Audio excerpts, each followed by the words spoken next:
Banyak manusia yang melanggar masalah ini semaunya sendiri. Kita sudah ada Rasulullah Sallallahu Alaihi Wasallam. Saya tulis sebuah buku, mudah-mudahan Allah mudahkan. Allah, insya Allah. Saya belum terbitkan sekarang, tapi mudah-mudahan. Judulnya Kiaiku Muhammad, Kiai Anda siapa? Buku ini sengaja saya tulis untuk mengingatkan banyak umat Islam, terutama di Indonesia yang sudah bergelar Kiai ini, itu mengalahkan Nabi Muhammad Sallallahu Alaihi Wasallam.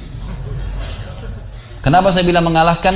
Dia buat ibadah yang dia mau sendiri. Ditanya, Pak Kiai, dari mana dalilnya? Nabi pernah kerjain nggak? Nggak pernah, tapi bagus. Loh, bagus ini harus di mata Allah dan Rasulnya, bukan di mata kamu gitu kan. Nggak boleh sembarangan nih. Kalau orang bebas berbuat semaunya teman-teman sekalian, semua ibadah yang tidak punya panduan wahyu Al-Quran dan Sunnah namanya bid'ah.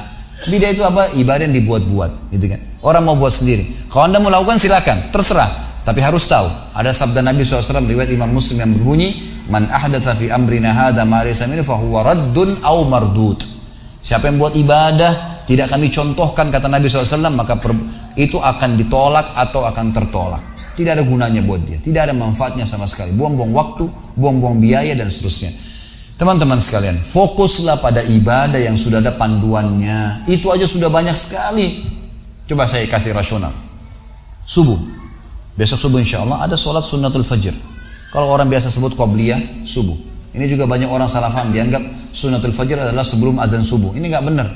Sunnatul fajr antara azan dan iqamah subuh. Sebagaimana Nabi SAW menyebutkannya, sunnatul fajr itu antara azan dan iqamah subuh, dan beliau kerjakan, lalu beliau mengatakan rak'atai fajr khairu minad dunya wa ma fiha. 2 rakaat fajr antara azan dan iqamah subuh pahalanya lebih baik daripada dunia dan seluruh isinya. Lebih baik daripada dunia dan seluruh isinya. Lalu kita sholat subuh. Setelah sholat subuh ada zikir pagi, gitu kan? Ada zikir pagi. Nabi SAW mengerjakannya. Lalu kemudian kita istirahat sebentar, sudah ada duha. Kita punya kesempatan kerjakan 2 rakaat sampai 12 rakaat. Baik, istirahat sebentar, ada duhur. Ada qobliyah duhur 4, ada duhurnya 4, ada ba'diyah duhur 4. Kata Nabi SAW, siapa yang menjaga 4 rakaat sebelum duhur dan 4 rakaat sudah duhur, Allah akan haramkan baginya api neraka. Baik, istirahat sebentar, ada asar. Ada qobliyah asar 4, ada asar 4, kemudian ada juga zikir sore. Kata Nabi SAW, semoga Allah merahmati seorang hamba yang selalu menjaga 4 rakaat sebelum asar. Sebentar istirahat ada maghrib, qobliyah maghrib 2, maghribnya 3, ba'diyah maghrib 2, kemudian habis itu isya. Sebentar istirahat ada isya, qobliyah isya 2, isyanya 4, ba'diyah isya 2. Sebentar istirahat ada tahajud 8 rakaat sama witir 3, kan gitu. Kemudian kembali lagi subuh.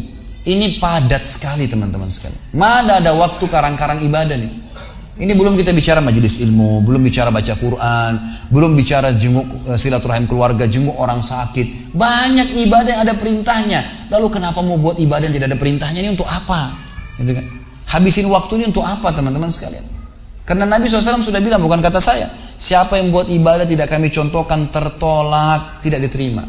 Makanya Ali bin Abi Thalib tekankan definisi dalam masalah takwa, patuh pada Allah, ikutin perintah wahyu Al-Quran dan Sunnah. Diperintahkan kerjakan, tidak diperintahkan jangan dikerjakan.